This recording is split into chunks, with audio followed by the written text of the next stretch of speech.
Welcome back. Azad Kashmir action committee کا کسی بھی سیاسی جماعت سے کوئی تعلق نہیں ہے، نہ ہی وہ الیکشن لڑنا چاہتے ہیں۔ وزیر اعظم کے مشیر سینیٹر رانا ثناء اللہ کا سینٹ میں اظہار خیال۔ ان کا مطالبہ ہے کہ مہاجرین کی سیٹیں ختم کریں اور حلف نامے سے الحاق پاکستان کا ذکر نکالیں۔ ایکشن کمیٹی نے تشدد کا راستہ اختیار کیا۔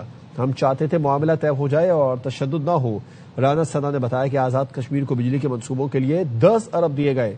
آزاد کشمیر میں بجلی 3 روپے فی یونٹ، باقی ملک میں 48 روپے ہے۔ آزاد کشمیر مہاجرین کی نشستوں کا خاتمہ ممکن نہیں، وزیر قانون اعظم نذیر تارڑ کا سینٹ میں اظہار خیال۔ کہا سپریم کورٹ آزاد کشمیر نے ریفرنس پر فیصلہ صادر کر دیا جس میں کہا گیا آئین میں تبدیلی کا استحقاق پارلیمان کا ہے اور نو منتخب پارلیمان اس پر فیصلہ کرے۔ کمیٹی بنی، انہوں نے کہا کہ جی وہ 12 سیٹیں جو ہیں وہ ختم کر دی جائیں جو کہ مہاجرین کی سیٹیں ہیں، ان کی سیٹیں ہیں جن کی وجہ سے کشمیر پاس ہے۔ صدر آزاد جموں کشمیر ایک ریفرنس بھیجیں گے سپریم کورٹ جموں آزاد کشمیر میں ان سیٹوں کے مستقبل کے بارے میں۔ سپریم کورٹ نے اس ریفرنس پہ فیصلہ صادر فرما دیا۔ یہ پریروگیٹو آئین میں تبدیلی کا پارلیمان کا ہے اور نو منتخب پارلیمان جو ہے وہ یہ فیصلہ کرے۔ وزیر اعظم سے ملاقات کے بعد سہیل آفریدی نے خوشخبری سنا دی۔ کہا خیبر پختونخوا کے عوام کے لیے خوشخبری ہے۔ وزیر اعظم نے وعدہ کیا ہے کہ NFC اپ ڈیٹ ہوگا، سیاسی معاملات پر بھی جلد جواب دیا جائے گا۔ وزیر اعلیٰ KP سہیل آفریدی نے قومی اقتصادی کونسل کے اجلاس کے بعد صحافیوں سے گفتگو میں کہا اجلاس میں خیبر پختونخوا کے عوام کا مقدمہ لڑا ہے۔ کہ عوام کا مقدمہ بہترین انداز میں لڑا۔ خیبر پختونخوا کے عوام کے لیے یہ خوشخبری ہے۔ شہباز شریف صاحب کی طرف وعدہ کیا گیا 180 دن کے اندر تمام صوبے 11th NFC کو فائنل کریں گے۔ اگر تمام صوبے ہمارے قبائلی اضلاع کے حقوق پر متفق نہیں ہوئے تو شہباز شریف صاحب نے کہا کہ پریزیڈنشل آرڈر سے ہمارا 7th NFC اپ ڈیٹ ہوگا جس میں ہمارے قبائلی اضلاع کا شیئر شامل ہوگا۔ شہباز شریف صاحب نے میٹنگ کے سٹارٹ میں کہا کہ جو ہمارے سیاسی مسئلے ہیں اس پر میٹنگ کے بعد واضح موقف آئے گا تو وہ بھی آپ کے سامنے جلد آ جائے گا۔ کچھ ایشوز پر جو ہماری بات چیت چل رہی تھی 2-3 دن سے، امید ہے کہ اس پر مثبت جواب آئے گا۔ چیئرمین PTI بیرسٹر گوہر کہتے ہیں دفاعی بجٹ سیاسی نہیں، آئینی، قانونی اور ادارہ جاتی مسئلہ ہے۔ دفاعی ضروریات پوری کرنا وفاقی حکومت کی آئینی ذمہ داری ہے۔ صحافیوں سے گفتگو میں یہ بھی کہا حکومت کے پاس عوام کو دینے کے لیے کچھ نہیں، NFC ایوارڈ میں صوبے کے عوام کا جائز حق مانگ رہے ہیں، چاہتے ہیں اس جدوجہد میں مولانا فضل الرحمان بھی ہمارے ساتھ ہوں۔ ایشو نہیں ہے، ایکچولی لیگل اور کانسٹیٹیوشنل ایشو ہے اور دفاع بڑی مضبوط ہونی چاہیے، لیکن یہ ذمہ کی حکومت کی وفاقی حکومت فلفل کرے۔ تو وفاقی حکومت اپنے ناکامی صوبوں کو پاس آن نہ کرے، یہ آئینی مسئلہ ہے۔ 18ویں ترمیم کے بعد NFC ایوارڈ میں چینجز جو اگر ہو بھی سکے تو یہ صوبوں کا شیئر کم نہیں ہو سکتا آئینی طور پہ انلیس آپ اس میں امینڈمنٹ کر لیں۔ KPK کے لیے جو ہم شیئر NFC ایوارڈ میں مانگ رہے ہیں سارے KPK کا ایک ایشو ہے، یہ سیاسی نہیں ہے، یہ ہمارے عوام کا ہے، اس لیے ہم چاہتے ہیں کہ مولانا صاحب بھی ہمارے ساتھ آئیں۔ نائب وزیر اعظم اسحاق ڈار کی زیر صدارت وفاقی بجٹ سے متعلق ٹیکنیکی کمیٹی کے پیپلز پارٹی سے مذاکرات کامیاب ہو گئے۔ نائب وزیر اعظم اسحاق ڈار کی زیر صدارت اجلاس میں طے پایا وفاق کو آئندہ مالی سال کے ٹیکس ہدف کی اضافی رقم دی جائے گی۔ NFC کے فارمولے میں تبدیلی نہیں ہوگی۔ دونوں سیاسی جماعتوں میں اتفاق رائے کے بعد وفاقی بجٹ پیش کرنے کی راہ میں حائل رکاوٹیں دور ہو گئیں۔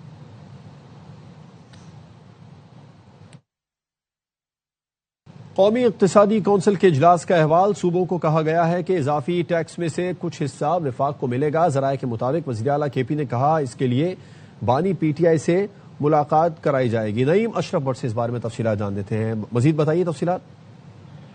جی بہت اہم ڈیولپمنٹ ہے یہ۔ آج جو قومی اقتصادی کونسل کا اجلاس ہوا اس میں جب وزیر اعظم کی جانب سے یہ کہا گیا کہ تمام صوبے اس سال جو اضافی ٹیکس ہوگا اس میں ریشو کے مطابق اپنا شیئر وفاق کو دیں گے۔ اس پر وزیر اعلیٰ خیبر پختونخوا سہیل آفریدی نے کہا کہ جس طرح ساری دوسری صوبے جو ہیں وہ اپنی سیاسی قیادت سے مشورہ کرتے ہیں، منظوری لیتے ہیں اتنے بڑے فیصلے کے لیے، تو ہمیں بھی بانی PTI سے ملاقات کروائی جائے تاکہ ہم اس کی منظوری لیں۔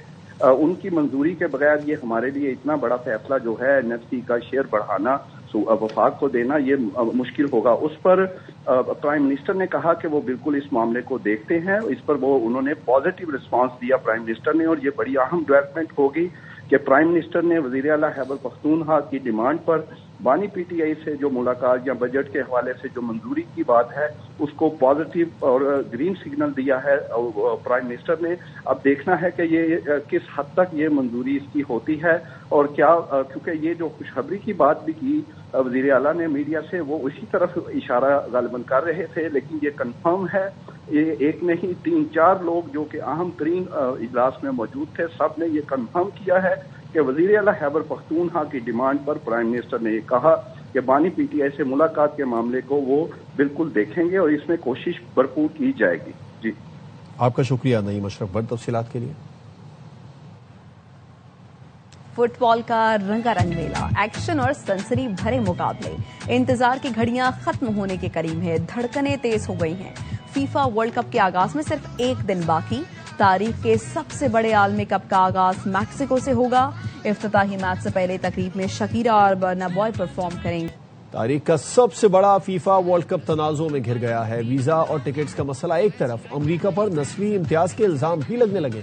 ویزوں کا مسئلہ، نسلی امتیاز کا الزام اور ٹکٹ قیمتوں پر وبال. فیفا ورلڈ کپ اس بار تنازع کی وجہ سے بھی شہ سرخیوں میں. ایرانی ٹیم مینجمنٹ کے ویزوں کا مسئلہ تاحال حل طلب. ایرانی مداحوں کے لیے مختص ٹکٹ کوٹا بھی منسوخ. ایرانی فیڈریشن نے اقدام مساوات کے منافی قرار دے کر شائقین کے اپنے ٹیم کے مقابلوں سے محروم رہنے کا خدشہ ظاہر کر دیا. صومالین ریفری کو بھی امریکہ میں داخلے سے روکا گیا. وطن واپسی پر عمر عبدالقادر کا ہیرو جیسا استقبال. مداحوں نے امریکی اقدام نسلی امتیاز قرار دے کر شدید احتجاج کیا. وارم اپ میچوں میں بھی بد انتظامی. ٹیم ارجنٹینا کی نیم شیٹ پر کھلاڑیوں کی پاسپورٹ تفصیلات لیک ہو گئی. میسی کا انتظامیہ سے احتجاج. سینیگالی ٹیم کی تلاشی پر امریکی حکام کو تنقید کا سامنا. کھلاڑیوں سے مجرموں جیسے سلوک کی مذمت. فیفا کو میچوں کے دوران اسٹیڈیم خالی رہنے کا خدشہ. برطانوی اخبار نے بتایا 1,80,000 ٹکٹ دوبارہ فروخت کرنے کے لیے پیش کر دیے گئے. ریسیل پورٹل پر قیمتیں 20% کم. موسمیاتی ماہرین نے بھی خبردار کر دیا. کہا عالمی کپ کے تقریباً 25% مقابلے شدید گرمی کے دوران کھیلے جائیں گے، جس سے کھلاڑیوں اور شائقین کی صحت متاثر ہو سکتی ہے. آگے بڑھیں اور آپ کو بتائیں کہ مہندی کا رنگ اترا بھی نہ تھا کہ خوشیاں ماتم میں بدل گئیں. کراچی میں ایک شخص نے شادی کے چند دن بعد ہی اپنی نئی نویلی دلہن قتل کر دی. افضل خان کی رپورٹ میں دیکھیے. اکلوتی بیٹی کے ساتھ بہت برا ظلم کیا. میری بیٹی کہتی تھی امی میرے لیے صبر کر لو، میرے بھائیوں کو مار دے گا، امی اس کے خلاف کچھ نہیں کرنا. میں محبت کی شادی کا بھیانک انجام. سرجانی ٹاؤن کی رہائشی 18 سالہ مصباح شادی کے صرف 3 ماہ بعد اپنے شوہر کے ہاتھوں بہیمانہ طریقے سے قتل. مقتولہ کی والدہ کا کہنا ہے کہ شادی کے کچھ روز بعد ہی داماد شہریار بٹ نے بیٹی کو تشدد کا نشانہ بنانا شروع کر دیا تھا. روز جہیز نہ لانے کا تانا دیتا. آخری بار بیٹی کے سر پر پلاس سے وار کیے اور پھر اس کے زخموں پر نمک لگا کر اذیت دی. مصباح ان ساری تکلیفوں کی تاب نہ لاتے ہوئے دنیا سے چلی گئی. ابھی 3 لاکھ کا جہیز مانگتا تھا، میں نہیں دے سکتی تو میری بچی پہ بہت تشدد کیا، بہت برا حال کیا میری بیٹی کا. مقتولہ کے بھائی کا کہنا ہے کہ بہن کے قتل کا مقدمہ درج کروانے پر اس کے خاندان کو شہریار بٹ کی جانب سے دھمکیاں دی جا رہی ہیں. سرجانی تھانے جا رہے تھے، آپ ہی نے کہا بھائی تم لوگ کچھ بھی نہیں کر سکتے، نہیں جاؤ، وہ تمہارے خلاف ہی سب کچھ کر سکتا ہے. یہاں پہ پولیس میں اس نے پیسے دیے ہوئے تھے.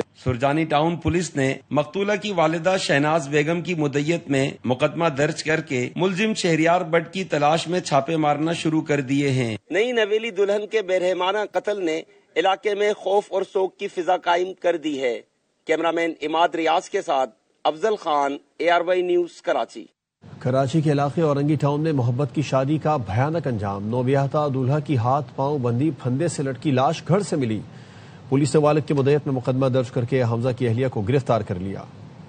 پولیس کے مطابق حمزہ کے منہ میں کپڑا تھا، جسم پر تشدد کے نشانات بھی تھے.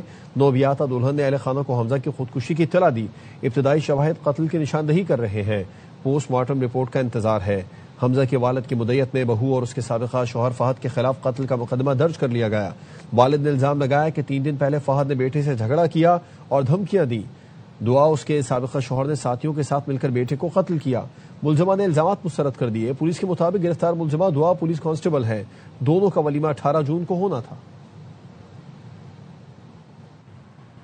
وزیر اعلیٰ پنجاب مریم نواز کی جانب سے ٹویٹ کیا گیا ہے جس میں ان کا کہنا ہے پنجاب کی public transport QR panic button سے پہلے سے زیادہ محفوظ ہے. ڈیجیٹل محفوظ پنجاب کے عزم کے تحت QR پینک بٹن متعارف کرا رہے ہیں.